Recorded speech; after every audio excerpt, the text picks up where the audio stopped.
Genghis Khan had successfully breached the Great Wall of China. He led his forces to the greatest prize in the East, the capital city of Zhongdu. He besieged the city, knowing that its inhabitants could not hold out forever.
Bearing down on the gleaming capital of Zhongdu, Genghis Khan raised the Black Banner of War on his historic enemy, the Qin dynasty.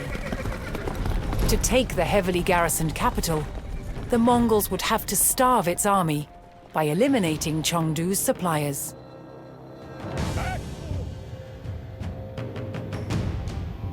But first, the Khan directed his warriors to raid Qin buildings and villages surrounding Chengdu.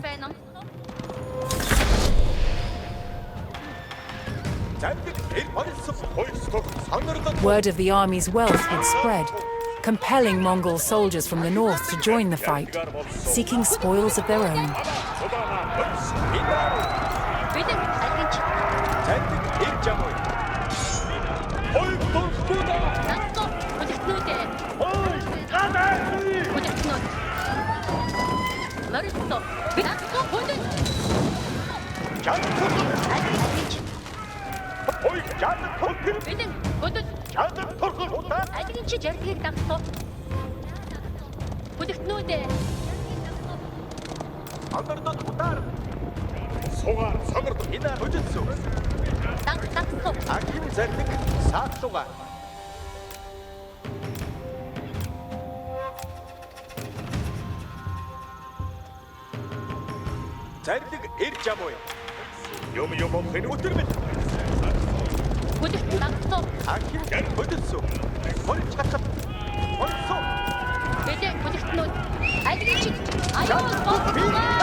Hearing of the Khan's successful raids, Mongol settlers and soldiers arrived to join his army.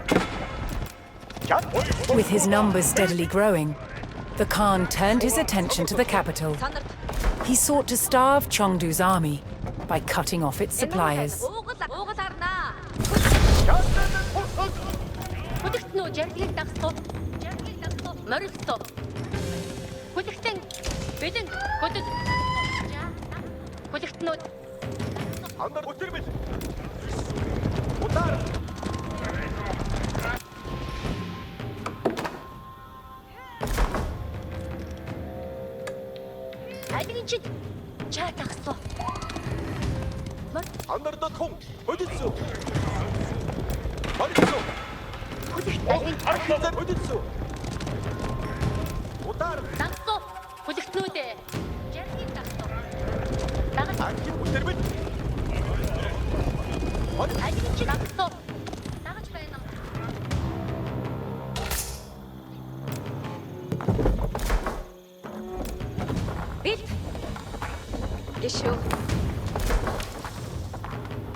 The Mongols left the Shunyi market in ruins, ensuring the village could no longer send supplies to Chengdu.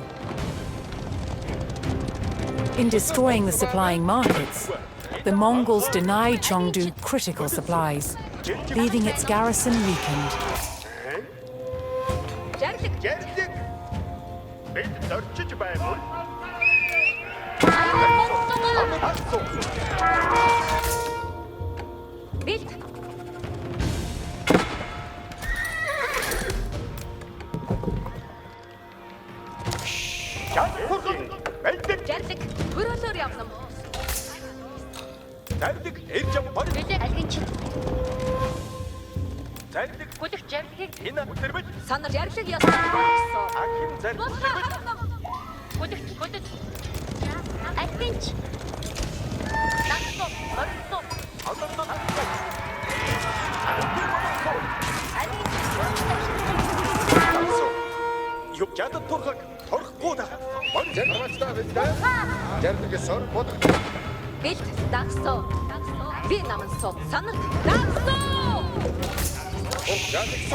A Qin trader made it safely into the city and reported on the Mongols' numbers and movements.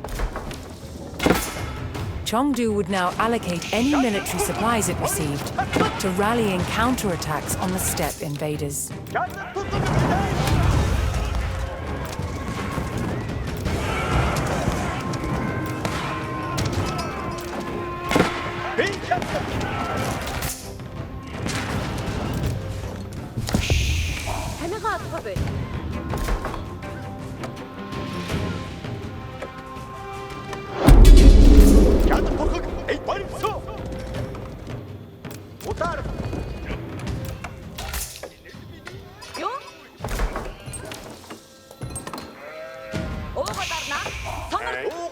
Үзэж тавьдаг. Эдүгээ зэрэг хөдөөё.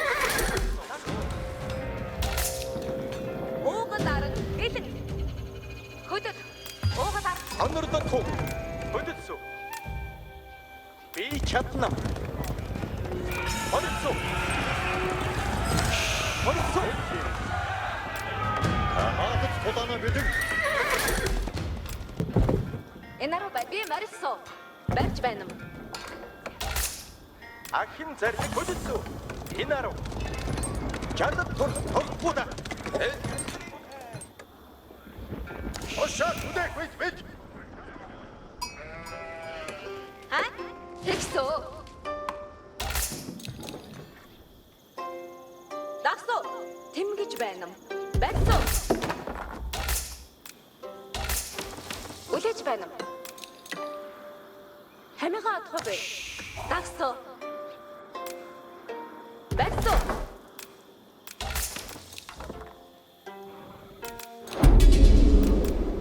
Зарилэг ирж амуу. Багтаа тушаа түдэж байхгүй. Бич. Уугаларнаа. Хөдөд. Уугаларнаа. Хөрөд. Ажитнам.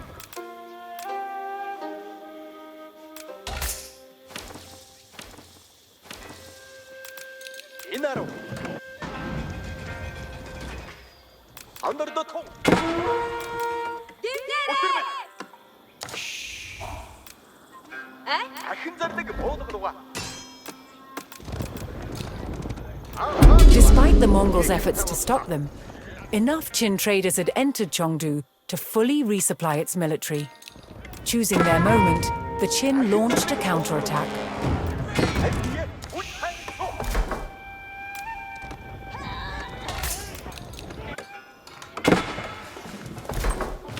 Энаруу би зорчном. Хөрөөж байна.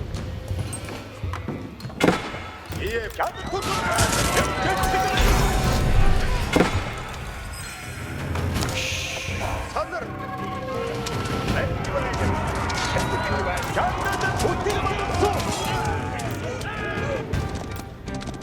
Сонор толгоо за бие мэдчихэ. Толгоо зарилэг хөдөө харуулж байна.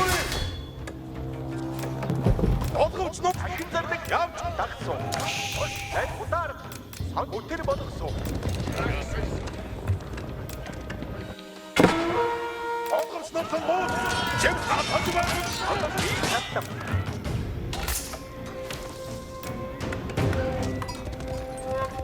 Санар. Зарилэг. Ажирнам. Ууснам. The Mongols put down the Qin counterattack. But another would soon come if Qin traders continued to resupply Chengdu's military.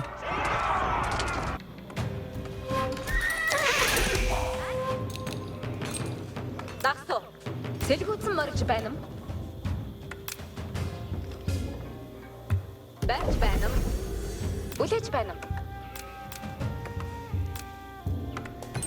Ажитнам.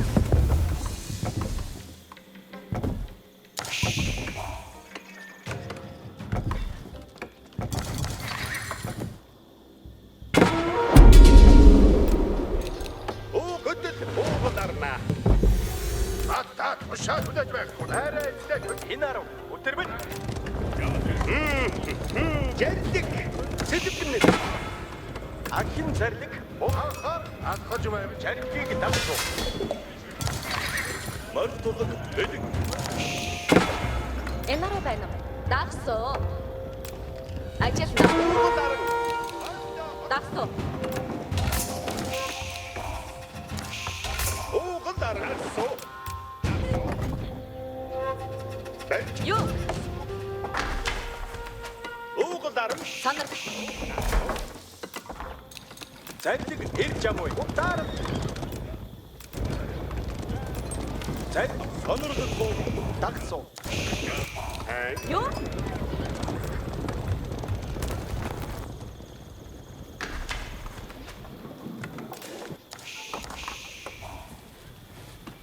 Дагсуу.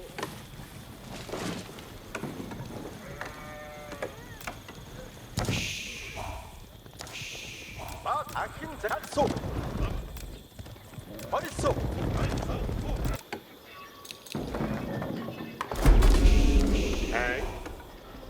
Бэлд.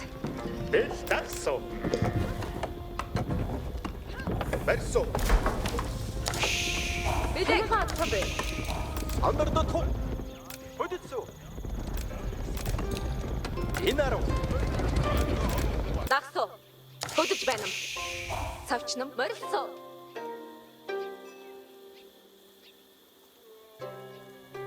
Дагсуу. Барьж байна. Хамигаа атах бэ. Дагсуу. Жарлаг. Дагсуу. Морилсоо. Андардат хуу. Өтөрмөл.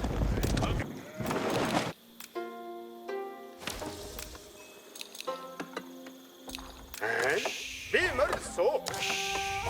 Би намансоо. Бэлэн ажил нам.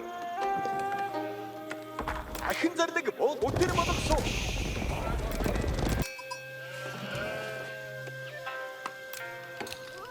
Морилсоо. Барьж байна.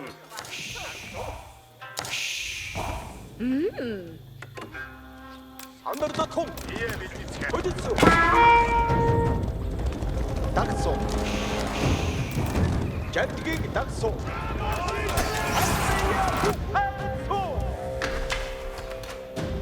Үлээж байна. Genghis Khan's army struck down the trader that was headed to resupply Chengdu. For every trader killed, Chengdu lost several days' worth of supplies. The Mongols were systematically choking the city and starving its garrison.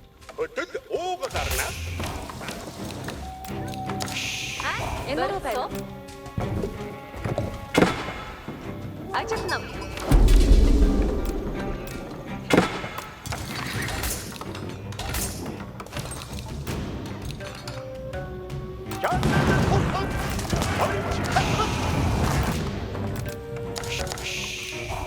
Дагсуу.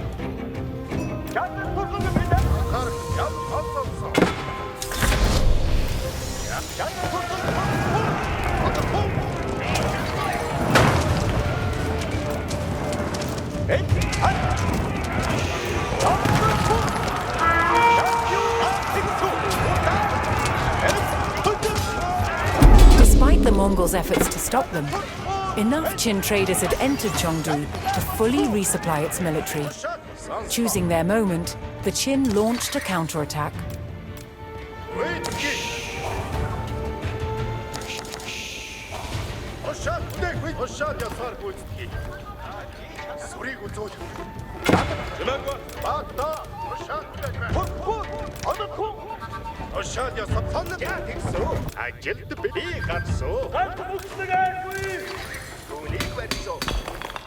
Амар байна уу? Би гавсан. Би үүнийг бариад өгсөн.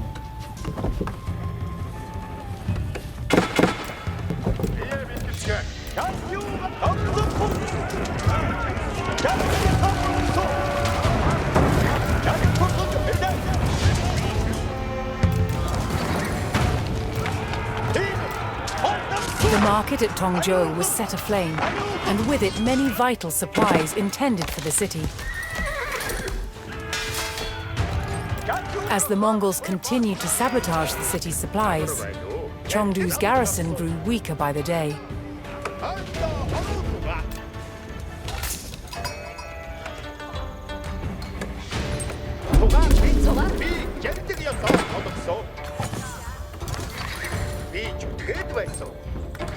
Ажил хүлээж байна. Зардлыг буулгадгаа. Удаар. Танд юу? Санаа. Би хийсүү. Цугаар би.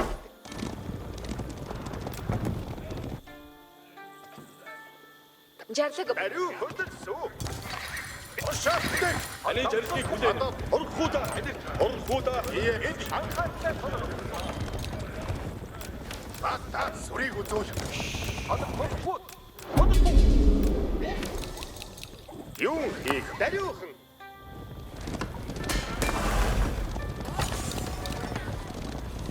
Танд юу? Анда орхуудаа. Би үнийг бариад өгсөн.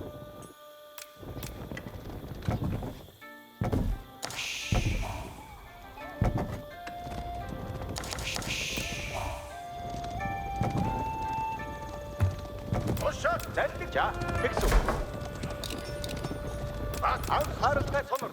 Бэй. Ажилжаа. Би хийсүү. Асуу. Би бэлэн байна. Нэг барьсан. Ажил. Ие бэлгэцгээ. Бэлэн. Би энд байна. Би чанах шатна.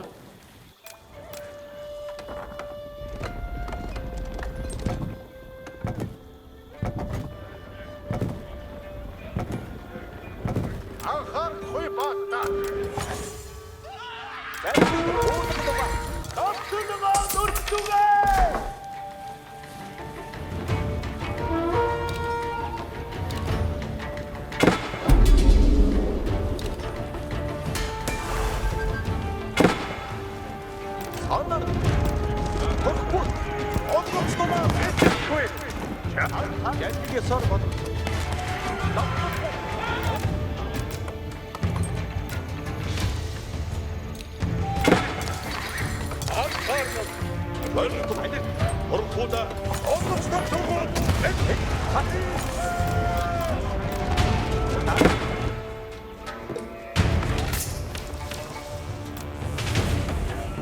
Танд юу хэрэгтэй вэ?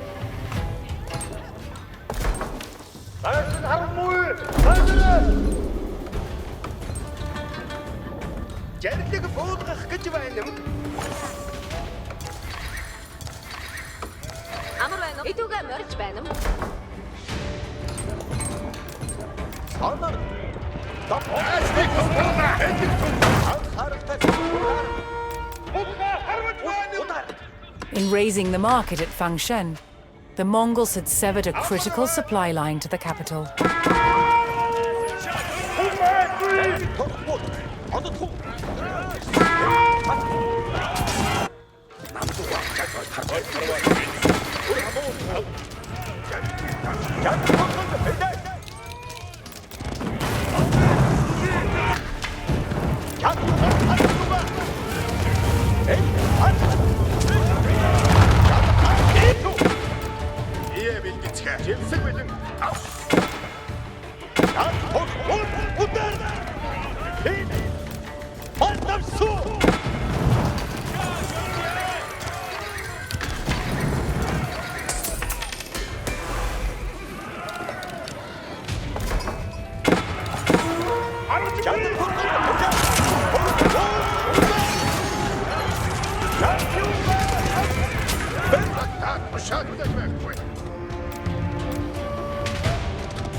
Хөдөлгөөе өтөр онцлог.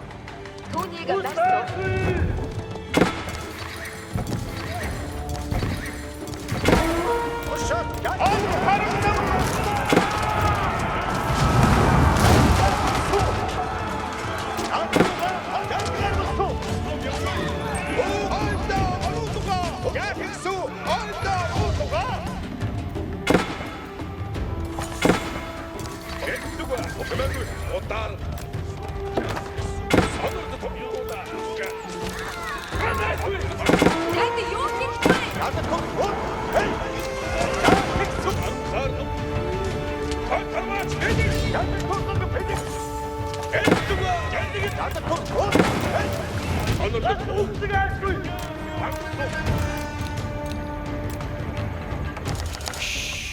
Танд юу хэрэгтэй вэ?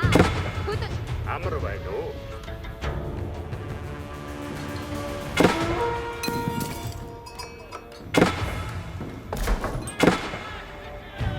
Without hesitation, the Khan's warriors put their torches to the market at Da Sing, snuffing out weeks of Chengdu's supplies.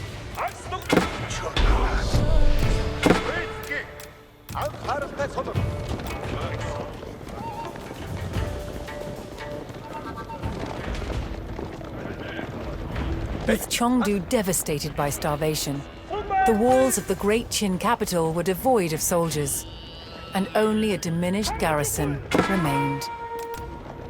Desperate and isolated, Zhongdu could no longer resist. The time had come for Genghis Khan to launch his assault on the city.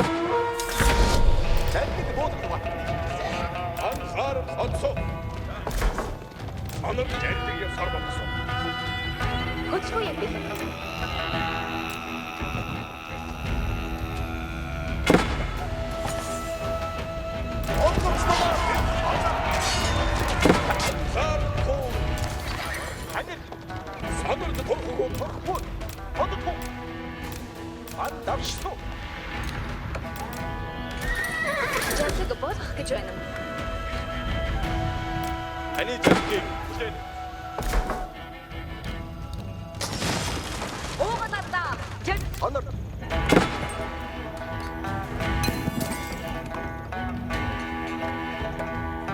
Тайлбар буудах юм. Амар байна. Зөвхөн.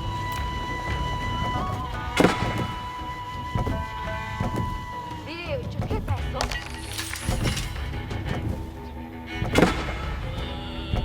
Онгоцтой бууд. Жигэл ядвал хайлжгүй. Содорд тоо. Жандгийн сармарсуу. Энд юм дариусан. Сонор би жандиг ясаар тодгсоо. Сонор яа тэгсүү. Анда аруу. Өрөөлж байна. Сайн байна.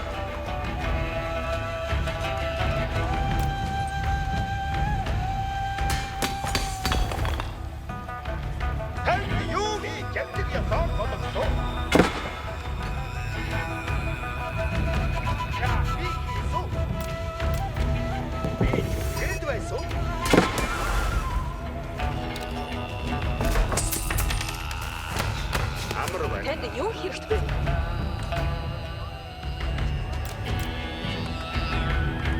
Уугаас арам тугаан авах цаг болтугай.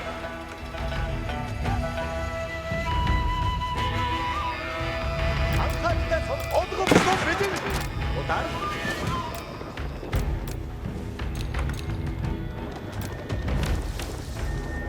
Ани давцах хүү.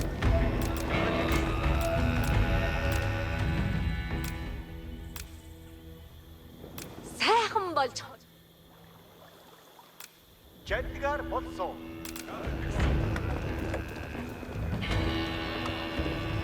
Ани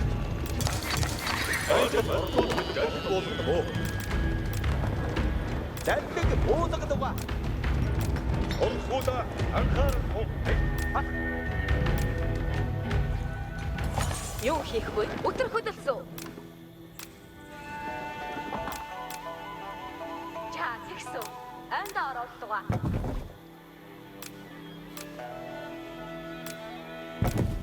Юу хийх вэ? Зүгэлсүү. Ажил анда оруулгаа. Эдүгэ мордож байна юм. Жаагсүү анда оруулгаа. Жарлиг буулгах ишүү тэмгэж байна юм. Алхах цаг боллугаа. Алхах цаг. Танд юу хэрэгтэй вэ? Би яарчилсан.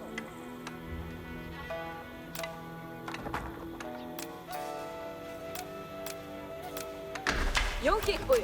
Түүнийг барьсан.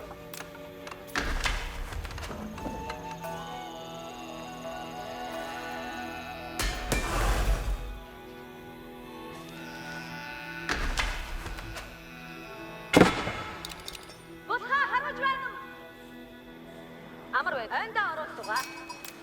Би үүнийг бариад өгсөө. Сонор хийнэм.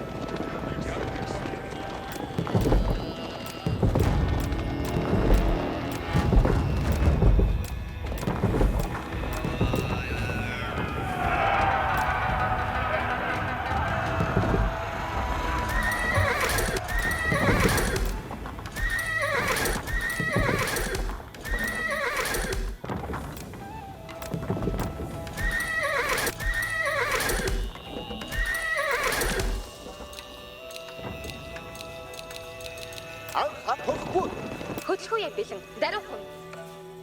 Гөрөөж байна юм. Сайн байна. Би зүтгээд байсан.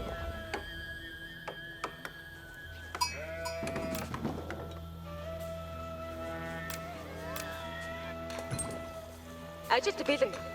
Би гацсан. Үүнийг барьсан.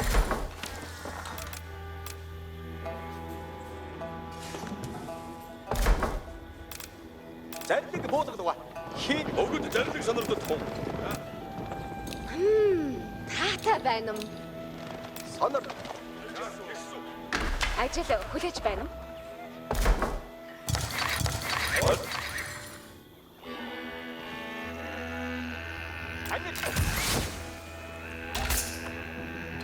Би энд байна. Би түлхээд байсан. Анхаарч тэгсүү. Өгöd давсахгүй. Орхуудаа анхаарахгүй. Бэлт. Хөт.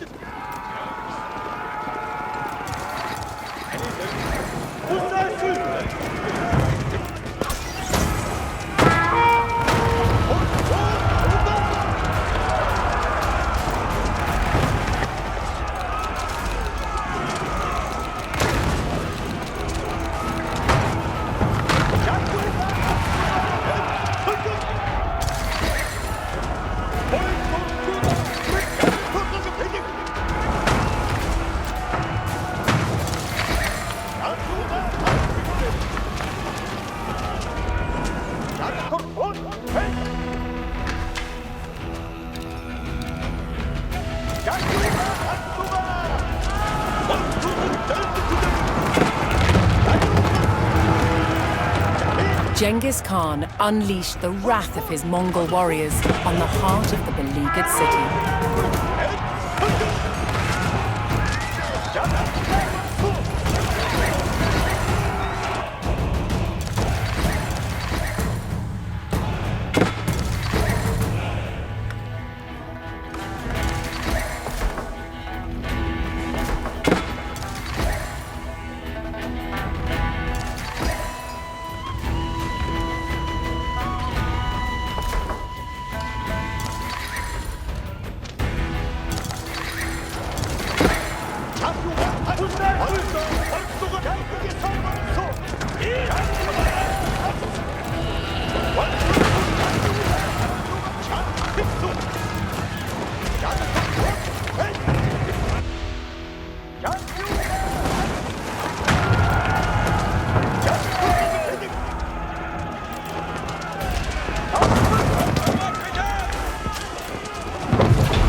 The Great Chin Monument was put to flame.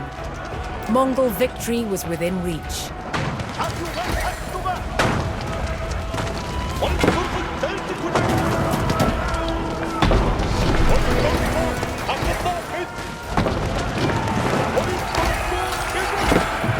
The city was ready to fall in the wake of the destruction wrought by the Mongols.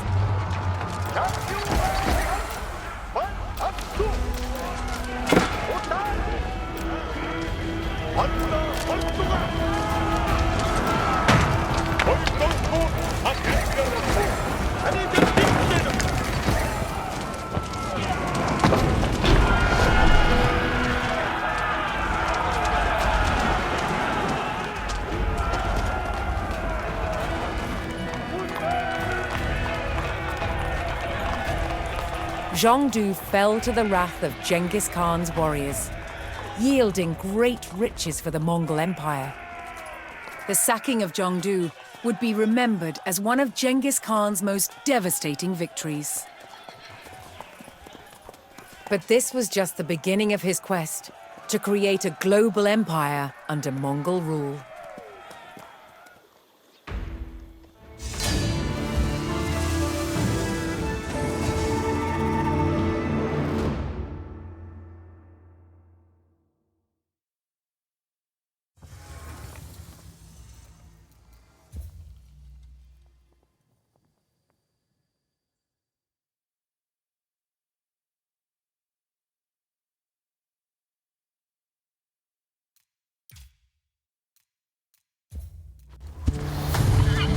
The Mongols were famed for their archers, and at the heart of their success was the clever engineering of the Mongol bow.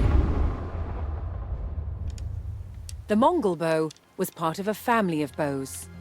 Different cultures made these in varying shapes, but they were all made of the same materials. They were all composite bows, assembled from several parts. Lucas Novotny is a world-class horse archer and a master composite bow maker. Here we have a wooden core. That's what we begin with. The core is basically the invisible part of the bow. All we see in a bow is always the flesh. However, we never see the skeleton. Just like in a human, we know it's there. The wooden parts are fitted together with precision joints, giving the bow its distinctive shape. Okay. Now, we have the tips. They go in like so. These tips of the bow are non-bending. They act as levers that allow you to draw a much stronger bow than you normally would be able to. It's a genius bit of engineering. The next stage in assembling the composite materials is to laminate the wooden core with strips of horn. A tool called a tendiek ensures that even pressure is applied to the glued surfaces. That's a lot of pressure. I have to work to really kind of keep this in place. Horn resists compression and stores energy. It is the muscles of the bow. The bowmaker then applies the sinew. This is dried animal tendons that have been pounded and shredded to produce fine fibers of considerable tensile strength. Bundles of combed sinew are moistened with water, then soaked in glue made from the swim bladders of fish. The sinew is applied carefully, layer by layer. One medieval text states that all of the skill lies in the laying of the sinew. You have to really be quick with your hands. You have to make sure the fibers are straight. Keeping the sinew straight is essential. If the limbs are not perfectly true, the bow risks twisting in action. A finished Mongol bow is usually covered with leather or birch bark to protect it from the elements. But the horn is exposed. That is where the power is. In the hands of highly skilled mobile horse archers, the Mongol bow became one of the most legendary weapons in history.